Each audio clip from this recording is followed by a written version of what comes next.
Okay, Google. Who is Andrew Yang? According to Wikipedia, Andrew Yang is an American businessman, attorney, lobbyist, political commentator, and author.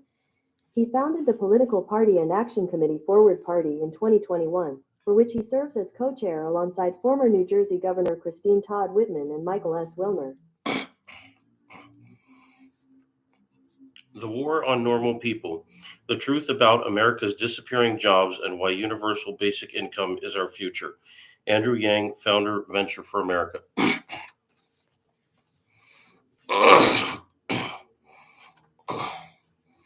We'll skip these thingy-dings.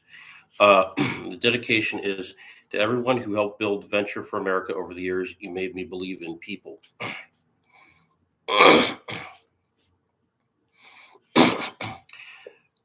And he presents two quotes.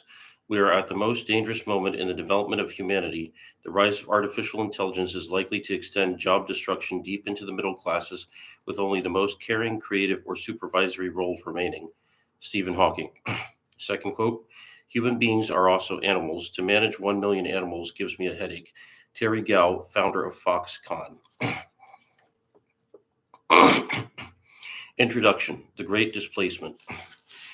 And let's see publication here. Copyright 2018 by Andrew Yang. Cover design by Amanda Kane. Cover photograph by Jetta Productions and Getty Images. Cover copyright 2019 by Hatchet Book Group Incorporated. They're on Avenue of the Americas. Introduction: The Great Displacement. I am writing from inside the tech bubble to let you know that we are coming for your jobs. I recently met a pair of old friends for drinks in Manhattan. One is an executive who works at a software company in New York. Let me just adjust this real quick so you can see the cover of the book. Okay. They replaced call center workers with artificial intelligence software. I asked her whether she believed her work would result in job losses. She responded matter-of-factly, "We are getting better and better at things that will make large numbers of workers extraneous, and we will succeed. There needs to be a dramatic reskilling of the workforce, but that's not going to be practical for a lot of people. It's impossible to avoid a lost generation of workers." Her confidence in this assessment was total. The conversation then quickly shifted to more pleasant topics. I later met with a friend who's a Boston-based venture capitalist. He told me he felt a little uneasy about investing in software and robotics companies that, if successful, would eliminate large numbers of jobs. But they're good opportunities, he noted, estimating that 70% of the startups he's seeing will contribute to job losses in other parts of the economy. In San Francisco, I had breakfast with an operations manager for a large tech company. He told me, "I just helped set up a factory that had 70% fewer workers than one even a few years ago would have had, and most of them are high-end technicians on laptops. I have no idea what normal people are going to do in a few years." Normal people. 70% of Americans consider themselves part of the middle class. Chances are you do too. Right now, some of the smartest people in the country are trying to figure out how to replace you with an overseas worker, a cheaper version of you, or increasingly a widget, software program, or robot. There's no malice in it. The market rewards business leaders for making things more efficient. Efficiency doesn't love normal people. It loves getting things done in the most cost-effective way possible. A wave of automation and job loss is no longer a dystopian vision of the future. It's well underway. The numbers have been telling a story for a while now that we have been ignoring. More and more people of prime working age have been dropping out of the workforce. There's a growing mass of the permanently displaced. Automation is accelerating to a point where it will soon threaten our social fabric and way of life. Experts and researchers project an unprecedented wave of job destruction coming with the development of artificial intelligence, robotics, software, and automation. The Obama White House published a report in December 2016 that predicted 83% of jobs where people make less than $20 per hour will be subject to automation or replacement.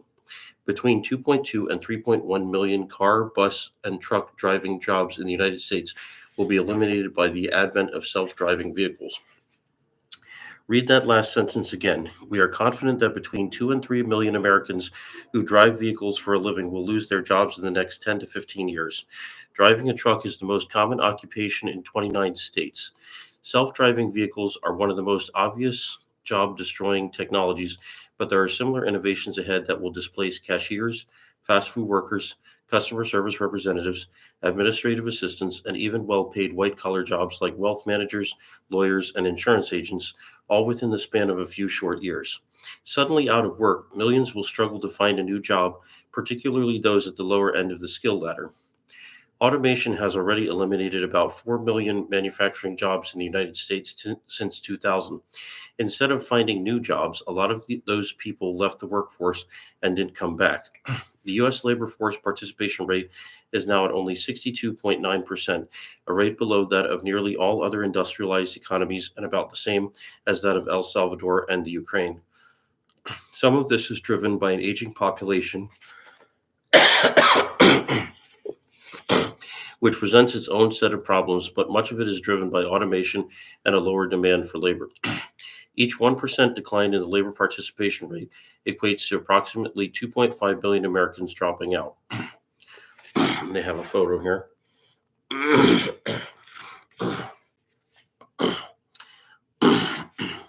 The number of working age Americans who aren't in the workforce has surged to a record 95 million. 10 years into the nation's recovery from the financial crisis and 95 million working age Americans not in the workforce, I've taken to calling this phenomenon the Great Displacement. The lack of mobility and growth has created a breeding ground for political hostility and social ills. High rates of unemployment and underemployment are linked to an array of social problems, including substance abuse, domestic violence, child abuse, and depression. Today, 40% of American children are born outside of married households, due in large part to the crumbling marriage rate among working class adults, and overdoses and suicides have overtaken auto accidents as leading causes of death. More than half of American households already rely on the government for direct income in some form. In some parts of the United States, 20% of working age adults are now on disability, with increasing numbers citing mood disorders. What Americans who cannot find jobs find instead is despair. If you care about communities and our way of life, you care about people having jobs. This is the most pressing economic and social issue of our time. Our economy is evolving in ways that will make it more and more difficult for people with lower levels of education to find jobs and support themselves. Soon, these difficulties will afflict the white collar world. It's a boiling pot getting hotter 1 degree at a time, and we're the frog. In my role as founder of Venture for America, I spent the past 6 years working with hundreds of startups across the country in cities like Detroit, New Orleans, Cincinnati, Providence, Cleveland, Baltimore, Philadelphia, St. Louis, Birmingham, Columbus, Pittsburgh, San Antonio, Charlotte, Miami, Nashville, Atlanta, and Denver. Some of these places were bustling industrial centers in the late 19th and 20th centuries, only to find themselves faced with population loss and economic transition as the 20th century wound down. Venture for America trains young aspiring entrepreneurs to work at startups in cities like these to generate job growth. We've had many successes, but the kinds of jobs created tend to be very specific. Every business I worked with will hire the very best people it can find, particularly startups.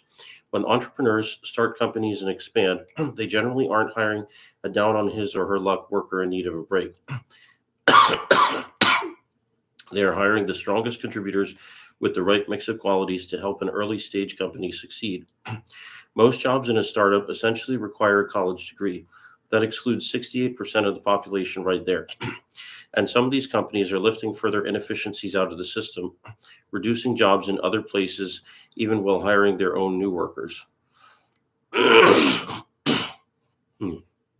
There's a scene in Ben Horowitz's book, The Hard Things, about hard things, in which he depicts the CEO of a company meeting with his two lieutenants. The CEO says to one of them, "You're going to do everything in your power to make this deal work." Then he turns to the other and says, "Even if he does everything right, it's probably not going to work. Your job is to fix it."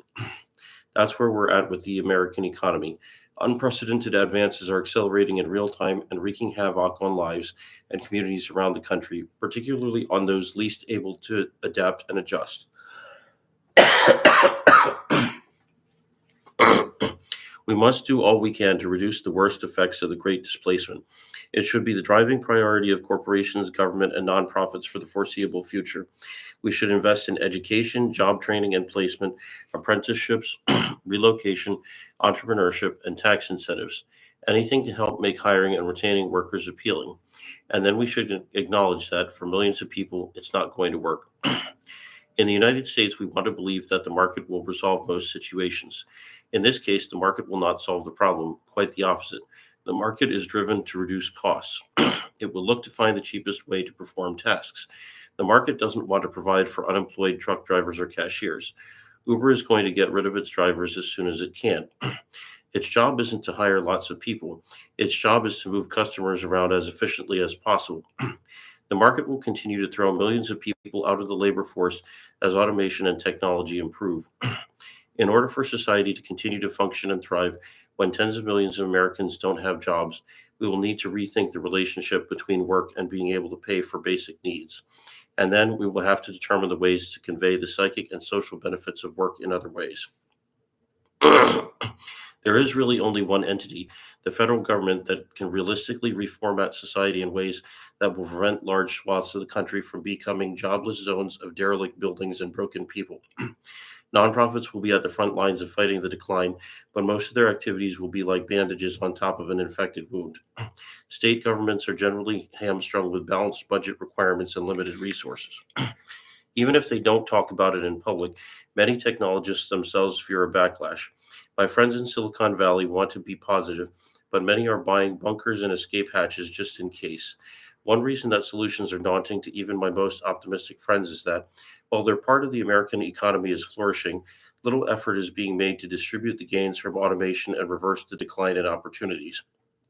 To do so would require an active, stable, invigorated, unified federal government willing to make large bets. This, unfortunately, is not what we have.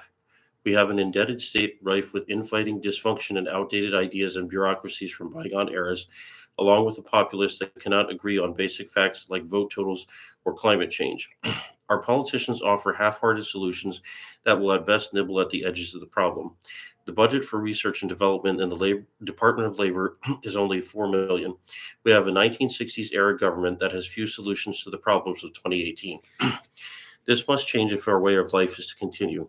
We need a revitalized, dynamic government to rise to the challenge posed by the largest economic transformation in the history of mankind. The above may sound like science fiction to you, but you're reading this with a supercomputer in your pocket or reading it on the supercomputer itself, and Donald Trump was elected president. Doctors can fix your eyes with lasers, but your local mall just closed. We are living in unprecedented times. The future without jobs will come to resemble either the cultivated benevolence of Star Trek or the desperate scramble for resources of Mad Max. Unless there is a dramatic course correction, I fear we are heading toward the latter. As Bismarck said, if revolution there is to be, let us rather undertake it, not undergo it. Society will change either before or after the revolution. I choose before. I'm a serial entrepreneur who started out as a lawyer. Before launching Venture for America, I co founded an internet company, worked at a healthcare software startup, and ran a national education company that was acquired in 2009. I've worked in startups and economic development for 17 years. I know how companies operate and how jobs are created and reduced. I'm also both an ardent capitalist and completely certain that our system needs to change in order to continue our way of life. Our society has already been shaped by large-scale changes in the economy due to technological advances. It turns out that Americans have been dealing with the lack of meaningful opportunities by getting married less and becoming less and less functional. The fundamental message is that we are already on the edge of dystopia, with hundreds of thousands of families and communities being pushed into oblivion. Education and retraining won't address the gaps. The goalposts are now moving, and many affected workers are well past their prime. We need to establish an updated form of capitalism. I call it human centered capitalism, or human capitalism for short, to amend our current version of institutional capitalism that will lead us toward ever increasing automation accompanied by social ruin. We must make the market serve humanity rather than have humanity continue to serve the market. We must simultaneously become more dynamic and more empathetic as a society. We must change and grow faster than most think possible.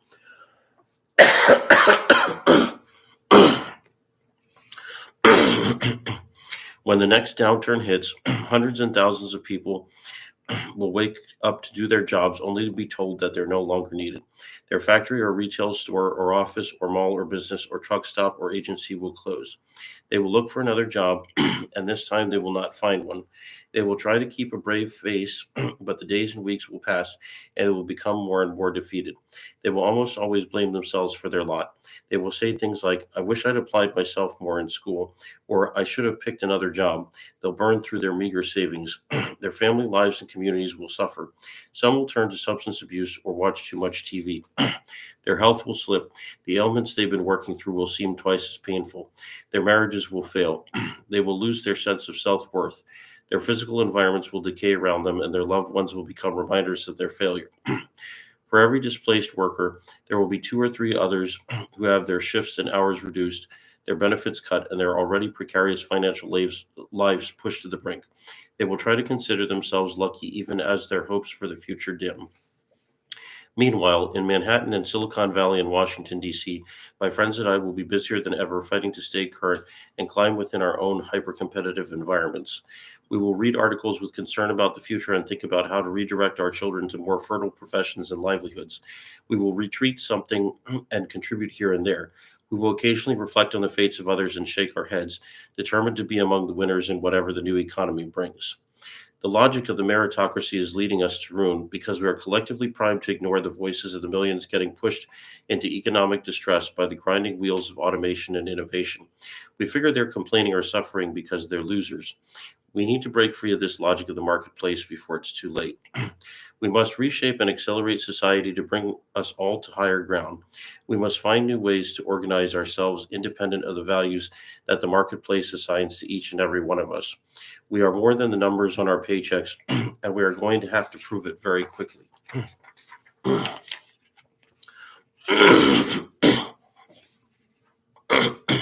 Part 1. What's happening to jobs? 1. My journey. I grew up a skinny Asian kid in upstate New York who was often ignored or picked on, like one of the kids from Stranger Things, but nerdier and with fewer friends. It stuck with me. I've never forgotten what it felt like to be young, to be gnawed at by doubts and fears so deep that they inflict physical pain, a sense of nausea deep in your stomach, to feel like an alien, to be ignored or ridiculed. I didn't think it was possible to forget all that, but it turns out that most of us do. And here's the picture. In movies, they show children going through formative experiences at home. The protagonists go back where they came from later to make it better. In real life, none of us goes back. My parents valued education deeply. My father, who immigrated from Taiwan, worked in the research labs of GE and IBM. He got his PhD in physics from Berkeley and generated 69 patents over his career. He met my mom, also from Taiwan, while in grad school. She has a master's in statistics and worked as a computer services administrator at our local university before becoming an artist. My brother became a professor, which is kind of the family business. Being the first generation born in this country gave me both a fierce love for the United States and a deep sense of what it means to struggle to fit in. I was one of the only Asians in my local public school. That didn't go unnoticed. Classmates offered frequent reminders as to my identity. What's up, chink? Hey, you wanna fight?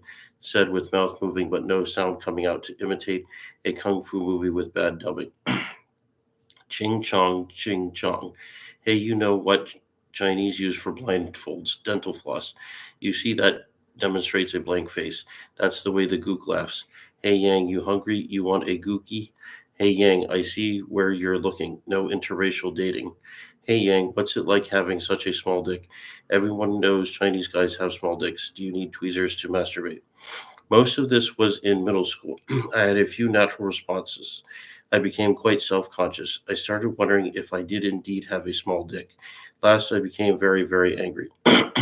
Perhaps as a result, I've always taken pride in relating to the underdog or little guy or gal. As I grew up, I tried to stick up for whoever seemed excluded or marginalized. I became a Mets fan. I'd go to a party and find the person who seemed the most alone or uncomfortable and strike up a conversation. I worked out a little too much in college. I grew up and found that my zeal extended into my professional life. I love small companies and helping them grow. After 5 months as a corporate lawyer, I co founded an internet company when I was 25 back in 2000. After it went bust, I worked at a medical records software company and then helped a friend, Zeke Vanderhook, with his GMAT prep company when he was starting out as a solo tutor in a Starbucks. He eventually asked me to take over as CEO. Between the two of us and our team, we grew the company to become number one in the country. By 2010, I was riding high. Our company, Manhattan Prep, had been acquired by the Washington Post Company's Kaplan division for millions of dollars. I was 35 years old, the head of a national education company that I loved, living in New York City among family and friends, and engaged to marry my fiancee the following year. I was on top of the world. And yet, something bothered me that I couldn't let go. I'd trained hundreds of young people as CEO of Manhattan Prep. I'd taught the analyst classes at Goldman Sachs, McKinsey, JP Morgan, Morgan Stanley, and many other companies. These college graduates often seemed disenchanted with their careers. They were looking to go to business school to take a break and find the next step. Many of them hailed from other parts of the country, Michigan, Ohio, Georgia, and had come to Wall Street for better opportunities. When I talked to them after class, they seemed to be searching for some higher purpose that had eluded them. They reminded me of myself a decade earlier when I had started my career as an unhappy corporate lawyer. I thought, wow, we have a ton of smart people doing the same few things in the same few places. I imagined what the best use of their talent would be. One weekend, I was back on campus at Brown and met an entrepreneur in Providence, Charlie Kroll, who had started a local company with 100 employees instead of heading to Wall Street. I arrived at a vision, an army of smart, enterprising graduates building businesses in Detroit, New Orleans, Providence, Baltimore, Cleveland, St. Louis, and other communities that could use a boost. New companies have accounted for all domestic job growth the past 20 years. More people building things in areas of need would inject vitality, create opportunities, and help regional economies become more dynamic. Cities like Detroit and New Orleans seemed to me to be the ultimate underdogs. I knew building a new company was a very tall order for any recent graduate, but I had learned a lot from working with more experienced CEOs and teams. I believed this apprenticeship model was the best way to develop, since that's the way I'd learned throughout my 20s. Win or lose, they'd get stronger. They'd also likely reflect a different set of values after having worked in a startup in an emerging city for a few years. I became fixated on the idea of training hundreds of enterprising college grads and sending them to startup companies in other U.S. cities to promote job growth and innovation in regions across the country. We would provide an accelerator and seed fund to help them start businesses after 2 years. Our goal would be to help create 100,000 new U.S. jobs by 2025. I called the organization Venture for America. People loved the idea. Many said they would have done something like Venture for America if it had existed when they had graduated from college. I took my first trip to Detroit in 2010 to see if there were businesses there that could use talent to help them grow. The city was just beginning its descent into bankruptcy. I remember the cold, empty streets feeling abandoned. I joked with a friend, I felt like running red lights as soon as I got here, so it's empty. The city has come a long way since those low points. I met with several local entrepreneurs who said they'd jump at the chance to hire energetic recent grads who wanted to get their hands dirty. The same was true in Providence, New Orleans, and Cincinnati. Meeting with the entrepreneurs in these cities convinced me that I was on the right track. In 2011, I donated 120K and quit my job to start Venture for America with the mission of revitalizing American cities and communities through entrepreneurship. That first year, our budget was about 200K. In 2018, our budget is more than 25 times higher, and we've recruited and trained hundreds of young, up and coming, aspiring entrepreneurs from around the country out of thousands of applicants. Supporters include CEOs, celebrities, entrepreneurs, major companies, foundations, and even the state of Ohio. Our efforts have helped create over 2,500 jobs in 18 cities, and our alums have started dozens of companies. Out of our last class, 43% were women and 25% were Black or Latino. I wrote a well received book and a documentary, Generation Startup, followed 6 of our entrepreneurs as they started businesses in Detroit. I've seen dozens of idealistic 22-year-olds evolve into founders and CEOs of scrappy young companies that touch thousands of lives. I've seen and helped hundreds of little startups grow into mature companies with hundreds of employees. I've seen neighborhoods on the edge of desolation become filled with people and new businesses. I've worked with some of the most idealistic and noble people in the country making great things happen in unlikely places. My work with Venture for America opened new doors, and people sought out my advice on innovation and entrepreneurship. Here's me explaining Venture for America to President Obama in 2012. I was riding high. My personal life progresses well in these years. My wife and I got married, and we now have two sons who occupy many of our waking hours. Being a parent is much harder than I ever thought it would be, but brings its own sense of fulfillment. And yet in 2016, something started bothering me, a feeling I couldn't seem to shake. As I crisscrossed the country, I often found places that seemed to be in the midst of long term decay. I ate in diners where I was one of very few customers they'd see all day, drove past boarded up businesses and for sale signs, walked into derelict buildings and factories, saw the looks of resignation on people's faces. The overall feeling was one of defeat and downtroddeness. The entrepreneurship messages of take risks and it's okay to fail seemed ridiculous and misplaced in many of these contexts. It felt like the metaphorical water level in many places had risen and overtaken whole communities. I would often fly back to Manhattan or Silicon Valley after a trip and think, I can't believe I'm still in the same country. I'd sit down for dinner with my friends and feel like a character in a play about people who ate well while the world burned, struggling to understand and share what I'd seen. It was less the buildings and surroundings and more the people. They seemed despondent and depressed, like their horizons had been lowered to simply scraping by. As for me, I had gone from being an underdog to one of the guys with the answers, from finding the most marginalized or excluded person in the room to finding the richest person and making him or her feel special. The mechanics of growing a nonprofit made me into the head of an establishment, which in turn made me more responsive to resource rich institutions and people. I spent a lot of time with people who had already won, which was not what I'd envisioned.